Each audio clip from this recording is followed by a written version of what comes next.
3-in-1 senior living apartment. 1. Senior citizen கான perfect senior living. Number 2. Small investment, big appreciation. 3. உங்க பசங்களுக்கு ஃபியூச்சர்ல நல்ல ரெண்டல் இன்கம் தரப்போற property. Step stone Aalam in Pollachi near Kovai. ஏன்னா அவருடைய அந்த பாக்ஸ் ஆஃபீஸ்லேயே 2.0 அடுத்து இருக்கிறது ஜெயிலர் தான். ஆமாம், 250 கோடி கிராஸ் பண்ணி அது ஒரு பக்கம் இருந்தால் கூட ஒரு நல்ல கண்டென்ட் ரஜினி சாரை பக்காவா மாஸ் எலிமெண்ட்டாக வந்து யூஸ் பண்ணியிருந்தார் நெல்சன். நம்ம அங்கே அதுதான் பார்க்கணும். வசூல் ரெண்டாவது, அது முன்ன போகும் பின்ன வரும் தாண்டும். பட் அவருடைய அந்த ரஜினி சாருக்கு என்ன தேவை, ஆடியன்ஸ் என்ன லைக் பண்ணுவாங்க, மக்கள் என்ன லைக் பண்ணுவாங்க, இந்த பிலோ 18 என்ன லைக் பண்ணுவாங்க அப்படிங்கிறதுல வந்து கரெக்டாக பல்ஸை பார்த்து தூக்குனர் இருப்பாங்க. அங்கே தான் நெல்சன் நிற்கிறார். பட் அது கமலுக்கு ரொம்ப பிடிச்ச ஒரு கேரக்டர். ஏன்னா அவருடைய படம் விக்ரம் 450 கோடி கொடுத்தோம். இப்போ கூலி கண்டிப்பாக அந்த ஒரு 1000 கோடி கனவு, தமிழ் இண்டஸ்ட்ரி கனவை வந்து இந்த படம் அடித்து தூள் பண்ணிட்டு போகும் அப்படின்னு எல்லா பேரும் நினச்சிட்டு இருந்த ஒரு பீரியட். அப்போ தான் ரஜினி சார் யோசனை பண்ணார். ஏற்கனவே ஜெயிலர் 2ல நெல்சன் ஒரு லைன் சொன்னார், பிடிச்சிருக்கு. இப்போ மேக்கிங் நல்லா இருக்குது, அவருடைய ஒர்க்கு ரொம்ப அருமையாக இருந்தது பார்க்குறது. நெல்சன்ட்ட இந்த விஷயத்தை சொல்லணும்னு சொல்லி ரஜினி கமலும் சேர்ந்து பண்ணக்கூடிய படத்தை கதை ரெடி பண்ணுவாங்க. ரஜினி சார் இவருங்க நெல்சனுக்கு ஜாக் பாட் மாதிரி ஓகே சார் பண்ணுவோன்ட்டு அதுக்கு ஒரு லைன் வந்து ரஜினி சார் சொல்லப்பட்டதா ஒரு விஷயம். இந்த கேப்பில் லோகேஷ் கூட இந்த ரஜினி சார் கதை சொல்லியிருக்காரு, 2 பேருமே சேர்ந்து பண்ணுற அளவுக்கு. அந்த கதை பெரிய அளவில் இந்த ரஜினி சார்கிட்ட வந்து மனசு தொடரும். கண்டிப்பாக கமலஹாசனை வந்து வேற ஒரு ஸ்டைலில் கண்டிப்பாக நெல்சன் காப்பார்.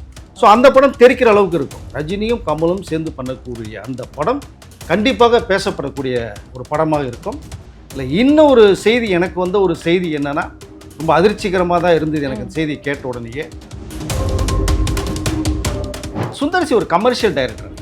அவர் படம் நீங்கள் இப்போ எப்படி ரஜினி சாரை வந்து ஒரு 3 வயசுலேருந்து 80 வயசு லைக் பண்ணுறான்னு சொல்கிறோமோ, சுந்தர்சி படத்தையும் அதே மாதிரி தான். எல்லா ஆடியன்ஸ் இருக்காங்க. அவர் படத்தில் வல்கராட்டி இருக்காது, அசிங்கம் இருக்காது, அருவருப்பு இருக்காது. ஜாலியாக ஃபேமிலியோட உட்காந்து சிரிச்சுட்டு ஜாலியாக வரலாம். அப்படி தான் இது வரைக்குமே படம் பண்ணியிருக்காரு. பட் பக்கா கமர்ஷியல் டைரக்டர், நல்ல என்டர்டைன்மெண்ட் கொடுக்கக்கூடிய ஒரு கண்டென்ட்டோட ஃபேமிலியோட கொடுக்குற ஒரு டைரக்டர். பட் அந்த படத்தை வந்து ரஜினி சார் ஹீரோ பண்ண படத்தை சுந்தர்சி பண்ணுறாரு. அதனுடைய தயாரிப்பாளர் யாருங்கன்னா, அந்த படம் கிட்டத்தட்ட பட்ஜெட் பார்த்தீங்கன்னா எனக்கு தெரிஞ்ச வரைக்குமே ஒரு 300 கோடி கிட்ட நெருங்கும் கண்டிப்பாக பட்ஜெட்.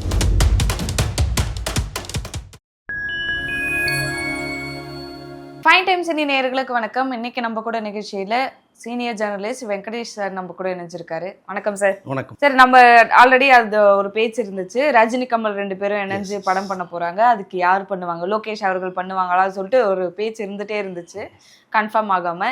இப்போ ஒரு 2 பேர் கன்ஃபார்ம் ஆயிருக்கு சார். ஒன்று வந்து நெல்சன் அவர்கள் பண்ணுவாங்களா இல்லை சுந்தர்சி அவர்கள் பண்ணுவாங்களா, 2 இதுவும் இருக்கு. அதோட அப்டேட் ஏதாச்சும் வந்திருக்கா? யாரு தான் கடைசியில் 2 பேரை வச்சு திரும்பவும் ஏற்க போறாங்க அப்படின்ற ஒரு கேள்வி இருக்கு சார், அதை பத்தி சொல்லுங்க. ரஜினி கமல் சார் 2 பேரும் சேர்ந்து பண்ணக்கூடிய படத்தை வந்து டைரக்ட் பண்ண போது நெல்சன் தான் பண்ண. அது கிட்டத்தட்ட 100% கன்ஃபார்ம் ஆயிடுச்சுன்னு வச்சுங்களேன். அதுக்காண்டி ஜஸ்ட் ஒரு லைன் மட்டும் சொன்னார். ரஜினி சாருக்கு ரொம்ப பிடிச்சது அது. ஏன்னா அவருடைய அந்த பாக்ஸ் ஆஃபீஸ்லேயே 2.0 அடுத்து இருக்கிறது ஜெயிலர் தான். ஆமாம், 250 கோடி கிராஸ் பண்ணி அது ஒரு பக்கம் இருந்தால் கூட ஒரு நல்ல கண்டென்ட் ரஜினி சாரை பக்காவா மாஸ் எலிமெண்ட்டாக வந்து யூஸ் பண்ணியிருந்தார் நெல்சன். நம்ம அங்கே அதுதான் பார்க்கணும். வசூல் ரெண்டாவது, அது முன்ன போகும் பின்ன வரும் தாண்டும். பட் அவருடைய அந்த ரஜினி சாருக்கு என்ன தேவை, ஆடியன்ஸ் என்ன லைக் பண்ணுவாங்க, மக்கள் என்ன லைக் பண்ணுவாங்க, இந்த பிலோ 18 என்ன லைக் பண்ணுவாங்க அப்படிங்கிறதுல வந்து கரெக்டாக பல்ஸை பார்த்து தூக்குனர் பாருங்க. அங்கே தான் நெல்சன் நிற்கிறார். அதில் தான் ரஜினி சார் ரொம்ப பிடிச்சது. மேக்கிங்கில் இப்போ வந்து ஒரு டைரக்டர் வந்து ஷூட் பண்ணும்போது அந்த ஷாட் எடுக்கும் போதோ சீன் எடுக்கும் போதோ பார்த்தீங்கன்னா அந்த மேக்கிங்கில் வந்து ஒரு பெரிய ஹீரோ ஜட்ஜ்மெண்ட் பண்ணிவிடுவாங்க. இந்த படம் தேரும், இந்த டைரக்டர் வேற லெவலில் இருப்பார். இப்போ ஜெயிலர் 1லேயே பார்த்தீங்க அப்படின்னா அவருடைய ஒர்க்கு வந்து ரொம்ப ரொம்ப எக்ஸலண்டாக இருந்தது நெல்சன். படமும் ஹிட் ஆகுன்றது அவர் மைண்ட் செட் ஆச்சு. அதே மாதிரி படம் இந்த அளவுக்கு ஹிட்னு தெரியும். பட் இந்த ஜெயிலர் 2லேயே அதே ஸ்டைல் தான். இன்னும் பார்த்தீங்கன்னா ஜெயிலர் 1 ரஜினி சார் இது வேற மாதிரி காமிச்சிருக்காரு. முத்துவேல் மணிக்கம்னா பார்த்தீங்கன்னா இதில் அலப்பறை கலப்புவதில்லை. ஸோ அந்த ஒரு படம் போது ரொம்ப பிடிச்சது அது. இந்த கேப்லேயே பார்த்தீங்கன்னா ரஜினி சாருக்கு ஒரு லைன் ஒன்று சொல்லிட்டார். 3வது படத்துக்கு அவர் பேஸ்மெண்ட் போட்டார் நெல்சன். அந்த லைன் ரொம்ப பிடிச்சது. ஓகே அப்படின்னு சொல்லிட்டு ரஜினி சைலண்ட் இருந்தால் ஜெயிலர் 2 முடிச்சிடலாம் அப்படின்ட்டு. இந்த கேப்பில் தான் இது வந்து கமல் சாருக்கு வந்து ரஜினி சார் ஒரு படம் பண்ணி தரதா வந்து ப்ராமிஸாக பண்ணியிருந்தாங்க. கிட்டத்தட்ட 2021 பிறகு. இப்போ அதுலேருந்தே இந்த 4 வருஷமாக பண்ணணும்னு சொல்லி பண்ணவே முடியல. இப்போ இந்த ஒரு கேப் உழுது இப்போ 2 பேருக்குமே. இதுக்கடையில் பார்த்தீங்கன்னா கமல் சார் வந்து கொஞ்சம் நிறையா லாஸ் ஆகிருக்கு. அவர் 2 படங்கள் எடுத்து தக் லைஃப்லலாம் பார்த்தீங்கன்னா நிறையா கொஞ்சம் லாஸ் இருக்குது. ஒரு 200 crores வரைக்கும் ஒரு லாஸில் இருக்காங்க. அது ஒரு ரீசன். அது பரவாயில்ல, அது வந்து ஒரு படம் ப்ரொடியூசர்னா லாபம் வரும் நஷ்டம் வரும், அதெல்லாம் நான் சம்பாதிக்கிறதே நான் இண்டஸ்ட்ரி தான் போடுவேன்னு கமல் சொல்கிறார். ஆமா. பட் அது ஒரு பக்கம்.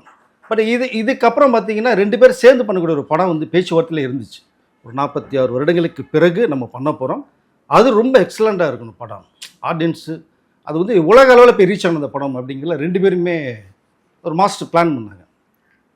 அப்போது இந்த படம் யார் பண்ணலாங்கும் போது அந்த கூலி படத்தினுடைய அண்டர் ப்ரொடக்ஷன் ஷூட்டிங்லேயே வந்து பேச்சுவார்த்தை கமலுக்கும் ரஜினி போயிட்டே இருக்கு பண்ணலாம்னு. அப்போ லோகேஷ்க்கு ஒரு டார்கெட் பண்ணாங்க.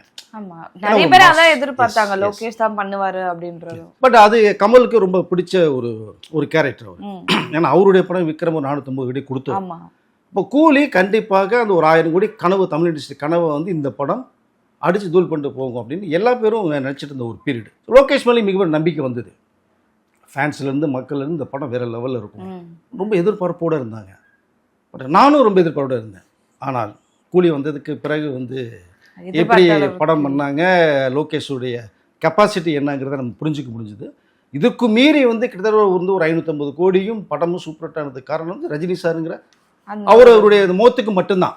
பட் அதுதான் நம்ம பார்க்க முடியும். பட் எனக்கு பொறுத்த மட்டுமே ரஜினி சாரை வச்சு பண்ணக்கூடிய ஒரு டேலண்ட் கெப்பாசிட்டி லோகேஷ்க்கு இல்லைங்கிறது நான் கூலி பார்த்து கூட தெரிஞ்சுட்டேன்.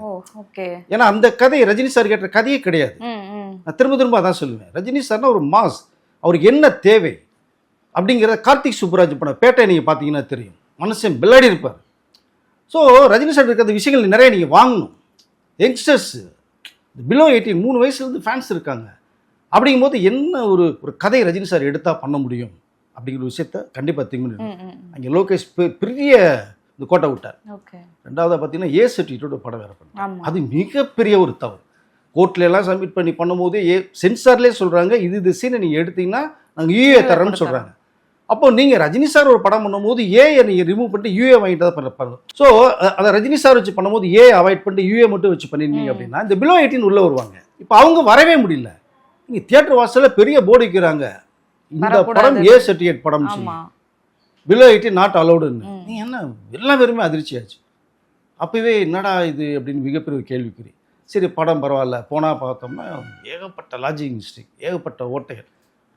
ரஜினி சாருக்கு ஏற்ற கதையே இல்லை. எனக்கு கூட தோணுச்சு ரஜினி சார் இப்படி இந்த கதையை அக்செப்ட் பண்ணார் ஃபர்ஸ்ட் ஆஃப் ஆல். பட் சரி இவர் தான் ஏதோ சொல்லிட்டாரு அப்படின்னு ரஜினி சார் இப்படி அக்செப்ட் பண்ணாருங்கிற. ஏன்னா ரஜினி சார் நிறைய வருஷம் ட்ராவல் பண்ணீங்க, 7-8 வருஷம் ட்ராவல் பண்ணீங்க. அவருடைய ஹியூமன் சென்ஸ், காமெடி, இது சென்டிமெண்ட்ஸு, ஒரு கதையை எப்படி அப்சர்வ் பண்ணலாம், இது ஜெயிக்கும்னு 100% ஓப்பனிங்கே அவர் முடிவு பண்ணக்கூடிய ஒருத்தர் ரஜினி அவர். இந்த கதை எப்படின்னா அப்போ எனக்கு என்ன தோணுச்சு அப்படின்னா ஒரு லைன் மட்டும் சொல்லியிருப்பார். நான் மாஸ் மற்ற பேன் இண்டியா ஆர்டிஸ்ட் வராங்க சார் இதுன்னு சொல்லும்போது வந்து லோகேஷ் நம்பிக்கையில் கொடுக்கப்பட்ட ஒரு விஷயமா தான் அப்புறம் மாறுச்சு. சன் பிக்சர்ஸ் வந்து எதுவுமே தலையிடலை, நீ பண்ண வரைக்கும் நீங்கள் படம் பண்ணுங்க, நல்ல படமாக கொடுத்தாப்போன்னு சன் பிக்சர்ஸ் ஒரு கொடுக்குறாங்க. ரஜினி சார் ஃபுல் ஃப்ரீடம் கொடுத்தாரு. கிட்டத்தட்ட ஒரு 2 வருடமாக உழைத்த உழைப்பு வந்து டோட்டலாக லோகேஷ் வேஸ்ட் பண்ணிட்டார். அப்போ தான் இங்கே வந்து ரஜினி சாருக்கு கொஞ்சம் உடன்பாடு கம்மியாச்சு. அப்போ தான் இந்த படம் விஷயமாக நீங்கள் இந்த ரஜினி சார் ஜெயிலர் 2க்கு ஷூட்டிங் போகும்போது ஏற்பாடு கேட்கும்போது பார்த்தீங்கன்னா இங்கே கதை ரெடியால் கேரக்டர் தெரியணும், டைரக்டர் முடிவாகலன்னு விஷயத்தை போட்டு உடச்சிட்டு போனார். அங்கே தான் கமலுக்கு ஷாக்கு, லோகேஷ் ஷாக். ஏடா நம்ம தான் முன்னு நினச்சிட்டு இருந்தோம்னா பெரிய இடித்தூக்கி போட்டு போயிட்டாரே அப்படின்னு. அது காரணம் நீங்கள் முந்தைய படம் கொடுத்தனுடைய விளைவு தான் அது. நீங்கள் அதாவது நீங்கள் 1000 கோடி கனவு நினச்சி வேணாம், ஒரு நல்ல படத்தை ஒரு கதையம்சோட படம் வந்து ரஜினி சார் கொடுத்துருந்து எப்படி இருந்திருக்கு உங்களுக்கு, அங்கேயே நீங்கள் கோட்டை விட்டீங்க. அதில் டோட்டலாக மைனஸ் ஆச்சு. அப்போ தான் ரஜினி சார் யோசனை பண்ணுறார். ஏற்கனவே ஜெயிலர் 2ல் நெல்சன் ஒரு லைன் சொன்னார், பிடிச்சிருக்கு. அப்போ மேக்கிங் நல்லா இருக்குது, அவருடைய ஒர்க்கு ரொம்ப அருமையாக இருந்தது பார்க்குறதுக்கு. நெல்சன்ட்ட இந்த விஷயத்தை சொல்லணும்னு சொல்லி ரஜினி கமலும் சேர்ந்து பண்ணக்கூடிய படத்தை கதை ரெடி பண்ணிருந்தாங்க. ரஜினி சார் இவருங்க நெல்சனுக்கு ஜாக் பாட் மாதிரி ஓகே சார் பண்ணுவோன்ட்டு அதுக்கு ஒரு லைன் வந்து ரஜினி சார் சொல்லப்பட்டதா ஒரு விஷயம். இந்த கேப்பில் லோகேஷ் கூட ரஜினி சார் கதை சொல்லியிருக்காரு, 2 பேருமே சேர்ந்து பண்ணுற அளவுக்கு. அந்த கதை பெரிய அளவில் இந்த ரஜினி சார்ட்ட வந்து மனசை தொடலை. அவர் எப்பயுமே நண்பர்கள்ட்ட எல்லாம் டிஸ்கஷன் பண்ணுவார், இந்த கதை சம்மந்தமான எப்படி இருக்கு என்ன இருக்கு. கதை சொல்லும் போது ஒன்லைனில் கூலி அப்படி தானே சொன்னார், கடைசியில் பார்த்தோம்னா அவ்வளோ வயலன்ஸை வச்சு வன்முறையை வச்சு ஏசட் பண்ணிட்டாரு. இது ஸ்க்ரீன் பிளே பண்ணும்போது இந்த தவறுதலை வந்துட்டு என்ன பண்ணுறதுன்னு மிகப்பெரிய கேள்விக்குறி வந்துச்சு. அப்போ தான் அவர் தூக்கி அப்படியே வெயிட்டிங் லிஸ்ட்டை வச்சுட்டாங்க.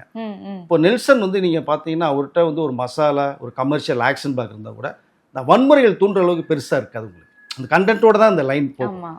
இப்போ நெல்சன் வந்து பெரிய ஜாக் பாட். இப்போ அந்த கதையை ரெடி பண்ணுறதுக்கான வேலைகள் நெல்சன் இறங்கிட்டார். அது வந்து அநேகமாக பிப்ரவரிக்கு பிறகு ஏன்னா இப்போ ஜெயிலர் 2 ஷூட்டிங் போயிட்டு இருக்கு. ரஜினி சார் வந்து நெக்ஸ்ட் மந்தோட அவருடைய கேரக்டர் எபிசோட்லாம் முடியுது. டிசம்பர் ஏதோ டப்பிங் பண்ணுறதா போகிறாங்க. இந்த கேப் இப்போ நெல்சன் வந்து இந்த ரஜினி சார் கமிட் பண்ணிட்டாங்க. கமலுக்கு மிகப்பெரிய அதிர்ச்சி. ரஜினி சார் சொல்லலாம் எதிர்பார்க்கல, லோகேஷ் தான் அப்படின்னு சொல்லி அவர் ஒரு பெரிய ட்ரீமில் இருக்கார். இப்போ 2 பேருடைய கனவை உடைச்சதுன்னா காரணம் அவர் தான். அதை நம்ம ரஜினி சார் குறையே சொல்ல முடியாது. நீங்கள் சிறப்பாக கொடுத்துருந்தா ஆட்டோமேட்டிக்காக உங்களுக்கு வாய்ப்பு வந்திருக்கும். அது லோகேஷ் கொடுக்கல. அப்போது கமலும் என்ன பண்ணிட்டாருன்னா, சரி நெல்சன் இப்போ ரஜினி சார் முடிவு தான். ஏன்னா இன்றைக்கி வந்து பார்த்தீங்கன்னா ஒரு பாக்ஸ் ஆஃபீஸ் கிங்கு போட்டா பிஸ்னஸ்ங்கிறது வந்து கமலை விட ரஜினி சாருக்கு தான் இருக்குது. அதுதான் உண்மை, கமலுக்கும் அது தெரியும். அப்போது கமல் என்ன பண்ணிட்டாருன்னா, லோகேஷ் வந்து வெயிட் பண்ணு லோகேஷ் பார்த்துக்கலாம் அப்படின்னு சொல்லி அவர் ஆஃப் பண்ணிட்டாங்க. இப்போ நெல்சன் அதுக்கு வேண்டிய ஏற்பாடுகளை பண்ணிட்டு இருக்காங்க. ஜெயிலர் 2 முடிஞ்சோடனே June 12 ரிலீஸ். அது வரைக்குமே ஜெயிலர் 2 இருக்காரு. ஏன்னா போஸ்ட் ப்ரொடக்ஷன் ஒர்க்கு நிறையா இருக்குது. June 12 படம் ரிலீஸ்க்கு பிறகு ஆகஸ்ட்ல இருந்து அதுக்கு வந்து முன்னாடியே வந்து ஸ்டோரி லைனில் வந்து ஒரு பிளான் பண்ணிட்டு இருக்காரு நெல்சன். ஆகஸ்ட்டுக்கு பிறகு ஃபுல் டிஸ்கஷனில் தனியாக உட்கார்றாரு நெல்சன். அது ஒரு 6 மாதம் டைம் கேட்டிருக்காரு. அந்த படம் நெக்ஸ்ட் இயர் ஸ்கிரிப்ட் ஃபுல்லாக ஒர்க் ஆகுது. 2027 ஜனவரி அந்த படம் ஷூட்டிங் ஆரம்பிக்குது. இந்த கேப்பில் தான் இப்போ June 12ங்கும் போது தான் இந்த ஒரு பிட்வீன் கேப் இருக்கும்போது ரஜினி சாருக்கு ஒரு மைண்ட் போகுது. ஏன்னா இந்த படம் ஏ சர்டிஃபிகேட் கொடுத்துட்டு சரியாக வரலை, கதை சரியில்லை, ரஜினி சார் ஏற்ற கதை இல்லை, படம்லாம் இல்லை பேசும்போது தான் அப்போ ஷார்ட் பீரியட் ஒரு படம் ஒன்று பிளான் பண்ணுறேன். அப்போ அந்த படம் தான் சுந்தர்சி ஆல்ரெடி ரஜினி சாருக்கு ஒரு கதை ரெடி பண்ணி வச்சிருக்காரு. அவருக்காகவே இந்த வாய்ப்பு ஒரு தடவை வரும்போது ரஜினி சார்கிட்ட பேசுவோன்னு சுந்தர்சி வெயிட்டிங். ஏன்னா ஏற்கனவே அருணாச்சலம் படம் வந்து பாக்ஸ் ஆஃபீஸில் சூப்பர் ஹிட் படம் கொடுத்தவர், ரஜினி வேற ஒரு பேட்டர்ல காமிச்சோம். இந்த கதை ரெடி பண்ணோன்னா இது வந்து ஆட்டோமேட்டிக்காக நம்ம குஷ்பு மூலமாக அவங்களுக்கு தகவல் போகுது. குஷ்பும் பிரமாதமான ஒரு கதை அப்படிங்கிற தாட்ஸில் சொல்லும் போது தான் இந்த சுந்தர்சியை மீட் பண்ண சொல்கிறாங்க. மீட் பண்ணாரு, லைன் சொல்கிறாரு. ரஜினி சார் ரொம்ப ஹாப்பி, ஓகே டெவலப் பண்ணுங்கன்னு அனுப்பிச்சிட்டார். இப்போ இந்த படம் வந்து ரஜினி சார் மட்டும்தான் பண்ணுறாரு சுந்தர்சி. அந்த ரஜினியும் கமலும் சேர்ந்து பண்ணக்கூடிய படத்தை நெல்சன் தான். அந்த ஒரு போட்டி நீங்க இப்ப சொல்லும் போது கூட சொன்னீங்க, கமல் அவர்களுக்கு வந்து ஒரு அதிர்ச்சியா இருந்துச்சு நெல்சன் பண்றாரு அப்படின்னு சொல்லும் போது. ஏன்னா கமல் அவர்களுக்கு பெரிய ஹீட் கொடுத்ததுன்னா, ரொம்ப வருடங்கள் கழிச்சு கொடுத்ததுன்னா அது வந்து லோகேஷ் அவர்கள் தான். ஏன்னா அந்த விக்ரம் அந்த படம் மூலமா. இந்த பக்கம் ரஜினி அவர்களுக்குன்னு பார்த்தீங்கன்னா ஜெயிலர் மிகப்பெரிய ஒரு வெற்றியை கொடுத்துச்சு. நிறைய பேருக்கு பிடிச்சிருந்துச்சு, கதையா இருக்கட்டும் எல்லாமே மாஸ். அதை தாண்டி ஒரு காமெடியா அப்படி கொண்டு போறோமா அப்படின்றது. இது 2 பேருக்குமே ஒரு மிகப்பெரிய ஒரு ஆர்குமெண்ட் அப்படி போயிருக்குமா, யாரு போலாம், இல்ல இவரு வந்து லோகேஷ் சொல்லியிருப்பாரு, அவரு வந்து இல்ல நம்ம வந்து நெல்சன் போலாம் அப்படின்னு சொல்லிட்டு அதுக்கப்புறமா ஒரு முடிவு வரும்போது இது எங்கேயாச்சும் தப்பிடுச்சுன்னா என்ன ஆகும் அப்படின்றது இருக்குல்ல சார், அது எப்படி பாக்குறீங்கன்னா? இப்போ ஹீரோக்கள் வந்து எல்லாருக்குமே படம் பண்றாங்கன்னு போகும்போது இப்படி சேரும்போது நமக்கு எந்த டைரக்டர் வந்து கரெக்டா இருக்காங்க, நமக்கு வந்து யார் இட்டு கொடுத்தாங்க அப்படின்ற ஒரு எண்ணம் அது தோணும். அதை நீங்க எப்படி பாக்குறீங்க சார்? இல்ல ஆஷா வந்து நீங்க கமல் வந்து ஒரு டெக்னிக்கலா அவர் பேசிக் ஒரு டைரக்டர் வேற. ஆமா. அதனால வந்து அந்த ஸ்கிரிப்ட் சொல்லும் போதே அவர் ஐடியால அவர்கிட்ட போய்கிட்டு இருக்கோம். விக்ரமனுடைய மிகப்பெரிய வெற்றி காரணமே கமல்ஹாசனுடைய இன்புட் அதுல அதிகமா இருக்கு. லோகேஷுடைய இண்டிவிஜுவல் கிடையாது அது. ஸோ அப்படிங்கும்போது ஒரு டைரக்டர் ஒரு கதை சொல்வதே முடிவு பண்ணிடுவார், இந்த கதை ஜெயிக்கான்னு முடிவு பண்ணிடுவார். அதனால ரஜினி சொன்னதுல வந்து அதிர்ச்சி அவர் அடைஞ்சாரு. லோகேஷ் இல்லைங்கிற அதிர்ச்சி இருந்தே தவிர வேற ஒரு இயக்குனர் பண்ணும்போது கண்டிப்பா ரஜினி வேற ஒரு இயக்குனர் சொல்றாருன்னா அவரு டேலண்டா இருந்தா தான் ரஜினி சொல்லுவார். அந்த கதை நல்லா இருக்குங்கிறது கண்டிப்பாக கமலுக்கு தெரியும். ஏன்னா ஏற்கனவே லோகேஷ் வந்து தாய்லாந்துல போய் புக்கட் ஐலாண்டில் உட்காந்து இந்த கதையை உருவாக்கி நீ வரும்போது தான் ரஜினி சார்ட்ட சொன்ன ஒரு விஷயம். அப்பதான் நீ சொல்லு ரஜினி பிடிச்சிருந்தா பாப்பன்னு தான் கமல் சொல்லி அனுப்பிச்சார். ரஜினி சார் கதை கிட்ட எந்த விஷயமே சொல்லல. ஓகே திரும்பி மீட் பண்ணுவோன்னு சொல்லிட்டாரு. அதோட சரி, எஸ்ன்னு சொல்ல நோன்னு சொல்லுங்க. அப்போ லோகேஷ்க்கு அதிர்ச்சி, கமலும் வந்து அதிர்ச்சி. இப்படி ஒரு மற்ற ரஜினி சொல்லிட்டாரு என்ன பண்ணும் போது அந்த இடத்துக்கு ரஜினி சார் நெல்சனை கொண்டு வர்றாரு. அப்போ கமலை பொறுத்த மட்டும் லோகேஷ் இல்லைங்கிறது ஒரு ஷாக்கா இருந்தா கூட நெல்சன் வரது அவர் வந்து ரிசீவ் பண்ணிக்கிறார். ஏன்னா அவர் ப்ரூவ் பண்ண ஒரு இயக்குனர். கண்டிப்பாக கமலஹாசனை வந்து வேற ஒரு ஸ்டைலில் கண்டிப்பாக நெல்சன் காப்பார். ஸோ அந்த படம் தெரிக்கிற அளவுக்கு இருக்கும். ரஜினியும் கமலும் சேர்ந்து பண்ணக்கூடிய அந்த படம் கண்டிப்பாக பேசப்படக்கூடிய ஒரு படமாக இருக்கும். இல்லை இன்னும் ஒரு செய்தி எனக்கு வந்து ஒரு செய்தி என்னன்னா, ரொம்ப அதிர்ச்சிகரமாக தான் இருந்தது எனக்கு அந்த செய்தி கேட்ட உடனேயே. ஸோ இந்த செய்தியை கேட்கும் போது கண்டிப்பாக ரஜினி ரசிகர்களுக்கு மிகப்பெரிய ஒரு ஷாக்காக இருக்கும். அப்படி ஒரு செய்தியை இது முடிவு ரஜினி சார் பண்ணக்கூடாதுன்னு தான் நான் சொல்ல வரேன். நான் அது என்ன செய்தின்னு கேட்டோம்னா, இந்த படம் தான் ரஜினி சாருடைய கடைசி படமாக இருக்குங்கிற அளவுக்கு ஒரு விஷயம் பேசப்பட்டு. அதற்கு காரணம் என்னன்னு கேட்டிங்கன்னா, 1975 ரஜினி சார் ஃபர்ஸ்ட் படம் கமல் ஹீரோ பண்ணும்போது கமல்ஹாசனோட சேர்ந்து நடிச்சார். அதான் என்ட்ரி. ரஜினி சாருடைய அந்த கடைசி படமும் 2 பேரும் சேர்ந்து பண்ணக்கூடிய படமாக கமல்ஹாசனோட ஆரம்பிச்சது இந்த கமல்ஹாசனோட தன்னுடைய கடைசி படம் கமலஹாசனோட இருக்கட்டும்ங்கிறது ரஜினி சார் வந்து முடிவு பண்ணுறதா எனக்கு ஒரு தகவல் வருது. பட் இந்த தகவல் தயவுசெய்து நீங்கள் அவாய்ட் பண்ண சொல்கிறேன் ரஜினி சார்கிட்ட. தயவு வேணாம் சார், நீங்கள் பண்ணிக்கிட்டே இருக்கணும். உங்களுக்காக மக்கள் யங்ஸ்டர்ஸ் பிலோ 18 3 வயசு பசங்கள்லேருந்து வெயிட் பண்ணுறாங்க 80 வயசு வரைக்கும். நீங்கள் நின்னா போதும் அப்படிங்கிற அளவுக்கு தான் பார்க்குறாங்க. தயவுசெய்து இந்த முடிவை மாற்றிக்கணும்னு நான் சொல்ல வரேன். நான் தான் இருக்காதுங்கிறதே நான் வந்து சொல்ல விரும்புகிறேன். எல்லாருமே அதை தான் சொல்ல விரும்புவாங்க. அதனால் அவர் என்ன முடிவு பண்ணுறாருன்னா, இந்த படம் மிகப்பெரிய வெற்றிகரமாக ஒரு படத்தை கொடுத்துட்டு கமலோட ஆரம்பித்தோம், கமலோடய நம்ம முடிவு பண்ணிக்கலாம் அப்படிங்கிற அளவுக்கு ரஜினி சார் நினைக்கிறதா எனக்கு ஒரு தகவல் வருது. உண்மையிலேயே ஷாக்காக இருக்குது. இது கேட்குற நேயர்களுக்கும் ரசிகர்களுக்கும் கண்டிப்பாக ஷாக்காக இருக்குன்னு தான் நான் நினைக்கிறேன். பட்டு அவர் ரஜினி சார் என்ன முடிவு பண்ண போகிறாங்க, அவங்களோட முடிவு தான். எதுவாக இருந்தாலும் அவங்க என்ன முடிவு பண்ணுறாங்க அப்படின்றது தான். இந்த படம் இப்படி வருதுன்னா அதில் பட்ஜெட் இருக்குது, சீக்கிரமாக முடிக்கணும். ஏன்னா ஒரு நாளும் அதிகமாக 2 பேருக்கான ஒரு சேலரின்றதும் அதிகமாகுது. ஏன்னா அது குறித்து தான் 2 பேரும் பிரிஞ்சாங்க. 2 பேரோட சேலரியும் டிவைட் ஆகுது. நம்ம தனித்தனியா போயிட்டு எய்ம் பண்ணலாம் அப்படின்னு தான் பண்ணாங்க. இப்போ திரும்ப என்ன ஆகும்போது இப்போ அவங்களோட சேலரியே மிகப்பெரிய ஒரு இதுவில் இருக்கு அப்படின்னும் போது இதை எப்படி மேனேஜ் பண்ண முடியும்? ப்ரொடக்ஷன் டீம்ல இருந்து எப்படி ஒரு ப்ரெஷர் இருக்கும்? அது நெல்சன் மேல மிகப்பெரிய ஒரு ப்ரெஷர் இருக்கு இல்லையா? இவங்களோட இது பார்த்தா நம்ம மற்ற விஷயங்கள் எல்லாமே லொக்கேஷனா இருக்கட்டும், மற்ற ஆர்டிஸ்ட் எல்லாருக்குமே அங்க நம்ம காம்பன்சேட் பண்ற மாதிரி இருக்கும். இது எப்படி மேனேஜ் பண்ண முடியும்னு நினைக்கிறேன். இல்லை, இது பட்ஜெட்டை பற்றி ஒன்றும் பெரிய அளவில் இதை கவலைப்பட வேண்டியது நினைக்கிறேன். காரணம் என்ன, ராஜ்கமல் ஃபிலிம்ஸ் கமல்ஹாசனுடைய பேனர், இதில் உதயநிதி அவர்களுடைய ரெட் ஜெயின் பேனர் உள்ள வர்றாங்க. ஓகே, உதயநிதி அவர்களுடைய சன்னு இன்பநிதி தான் அதில் ஃபுல்லாக மேனேஜ்மெண்ட் பார்க்குறாரு. அதனால் ரெட் ஜெயின்ட் உள்ள வரும்போது அது ஒரு பெரிய விஷயமா பட்ஜெட்டை பற்றி கவலைப்பட வேண்டியதில்லை. நெல்சன் 1000 கோடி கொடுத்தா கூட 1000 கோடி இறக்கிறது ரெடியாக இருக்காங்க. ஓகே, ஸோ அதனால் அது ஒன்றும் பெரிய விஷயம் கிடையாது. பட் சம்பளமே எனக்கு தெரிஞ்சு கிட்டத்தட்ட ஒரு 500 கோடிக்கு மேலே சம்பளம், டெக்னீஷியன் ஆர்டிஸ்ட் சம்பளம் மட்டுமே 500 கோடி துண்டா ஒதுக்கணும். இதுக்கு மேற்கொண்டு கிட்டத்தட்ட எனக்கு தெரிஞ்சு ஒரு 300 கோடி ரூபா வரைக்கும் செலவு பண்ணுறதுக்கு வாய்ப்புகள் நிறையா இருக்குது. ஒரு 750 crores மேலே தான் இந்த பட்ஜெட் அமையும். பட் அது ஒன்றும் பெரிய விஷயம் கிடையாது. பணம்ங்கிறது இங்கே பெரிய ஒரு முக்கியமான விஷயமா இந்த படத்தில் அமையாது.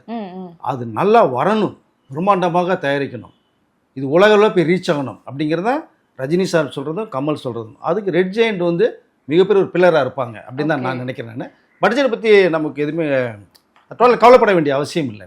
இப்போ இவங்க 2 பேரும் இணைஞ்சு பண்ற படம் மிகப்பெரிய ஒரு பட்ஜெட்டா போகும்ன்றது எல்லாருக்குமே தெரியும். இந்த பக்கம் வந்து பாத்தீங்கன்னா கமல் அவர்களே சுந்தர் சி அவர்களுக்கும் படம் பண்றாரு அப்படின்னு சொல்லிட்டு சொன்னீங்க. ரஜினி அவர்கள் பண்றாங்க. அது யார் ப்ரொடியூஸ் பண்ணுவா? அதோட பட்ஜெட் எப்படி போகும்? இன்னொன்னு சுந்தர் சி அவர்களோட அன்பே சிவம் பார்த்துருக்கோம், அண்ணாமலை பார்த்துருக்கோம், அதுக்கப்புறமா அரண்மனையா எடுத்துட்டு இருந்தாரு. கதையா எப்படி இருக்கும், அதை யார் ப்ரொடியூஸ் பண்ணுவா அப்படின்ற ஒரு கேள்வி இருக்கு சார். அதை பத்தி சொல்லுங்க. கண்டிப்பா சொல்றேன் நான். பட் சுந்தர் சி ஒரு கமர்ஷியல் டைரக்டருங்க. அவர் படம் நீங்கள் இப்போ எப்படி ரஜினி சாரை வந்து ஒரு 3 வயசுலேருந்து 80 வயசு லைக் பண்ணுறான்னு சொல்கிறோமோ, சுந்தர்சி படத்தையும் அதே மாதிரி தான். எல்லா ஆடியன்ஸ் இருக்காங்க. அவர் படத்தில் வல்கராட்டி இருக்காது, அசிங்கம் இருக்காது, அருவறுப்பு இருக்காது. ஜாலியாக ஃபேமிலியோட உட்காந்து சிரிச்சுட்டு ஜாலியாக வரலாம். அப்படி தான் இது வரைக்குமே படம் பண்ணியிருக்காரு. பட் பக்கா கமர்ஷியல் டைரக்டர், நல்ல என்டர்டைன்மெண்ட் கொடுக்கக்கூடிய ஒரு கண்டென்ட்டோட ஃபேமிலியோட கொடுக்குற ஒரு டைரக்டர். பட் அந்த படத்தை வந்து ரஜினி சார் ஹீரோ பண்ண படத்தை சுந்தர்சி பண்ணுறாரு. அதனுடைய தயாரிப்பாளர் யாருங்கன்னா, அந்த படமும் கிட்டத்தட்ட பட்ஜெட் பார்த்தீங்கன்னா எனக்கு தெரிஞ்ச வரைக்குமே ஒரு 300 கோடி கிட்ட நெருங்கும் கண்டிப்பாக பட்ஜெட். பட் இதில் புது விஷயம் ஒன்று வந்திருக்கு. ரஜினி அவர்களும் கமல் அவர்களும் சேர்ந்து தான் அந்த படத்தை பண்ண போகிறாங்க. இது ஒரு ஹைலைட் மேட்டர் தான். இதில் ரஜினி சார் சம்பளம் ஃபிக்ஸ், அவர் என்ன வாங்குறாங்கன்னு தெரியும் கமலுக்கு. பட் அவர் ஃபிக்ஸ் பண்ணலை. படம் ஷூட்டிங் ஆரம்பிக்கிட்டோம், பார்த்துக்குவோம். பிஸ்னஸ் ஆனதுக்கப்புறம் அவருடைய லாபத்தில் நம்ம எடுத்துக்கோம், நீங்கள் என்னமோ எடுத்துங்க, நம்ம எடுத்துக்கோம் அப்படிங்கிறது ரஜினி சார் வந்து கமல்கிட்ட சொன்னதாக ஒரு தகவல், நம்பிக்கையான ஒரு தகவல் வருது. இதற்குள்ளே யார் வர்றாங்கன்னா, இப்போ ரஜினி சாரும் கமலும் சேர்ந்து இதை தயாரிக்கிற படம், ரஜினி சார் மட்டும் ஹீரோ, சுந்தரசி டைரக்ஷன். தயாரிப்பாளராக யார் வரான்னு கேட்டிங்கன்னா, ரஜினி சாருடைய பொண்ணு ஐஸ்வர்யா ரஜினிகாந்தும் கமலஹாசனுடைய பொண்ணு ஸ்ருதி கமலஹாசன் 2 பேர் வர்றாங்க.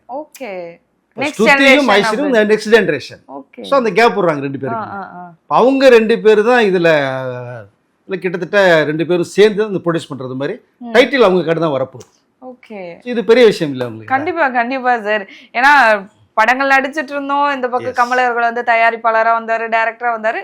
இப்ப அடுத்த ஜெனரேஷன் நெக்ஸ்ட் என்ன பண்ணலாம் அப்படின்ற ஒரு பிளானோட போகுது. கண்டிப்பா. ஏன்னா உதயநிதி இப்போ இன்பநிதியை விட்டாரு, ரெட் ஜெயின்ல விட்டுட்டார், நீ ப்ரொடியூசர் வந்து பார்த்துக்கோ நீ அப்படின்னு. அது மாதிரி தான் இப்போ கமல் பேனர்லேருந்து ஸ்ருதி வர்றாங்க, ரஜினி சார்ட்டிருந்து ஐஸ்வர்யா வர்றாங்க. ஆல்ரெடி அவங்க வந்து நிறைய படம் பண்ணியிருக்காங்க, டைரக்ட் பண்ணியிருக்காங்க, தெரியும். அவங்க ஸ்ருதி வந்து சிங்கர், ஹீரோயின், ஆக்டர்ஸ் தெரியும். ஸோ சினிமா பற்றின விஷயங்கள் கரைச்சி குடிச்சவங்க 2 பேருமே. அவருடைய வந்து அடுத்த தலைமுறை. இப்போ 2 பேரும் இதுக்குள்ளே வர்றாங்க. ஓகே, இது ஹைலைட்டான ஒரு விஷயம். கண்டிப்பா சார். ஸோ அடுத்த படம் வந்து வரப்போகுது, 2 பேரும் இணைந்து எப்போ அப்படின்றத விஷயமும் பார்த்துட்டு இருக்காங்க. நிறைய அப்டேட்ஸும் நீங்க கொடுத்துருக்கீங்க. ரொம்ப நன்றி சார் நிகழ்ச்சியில். நன்றி.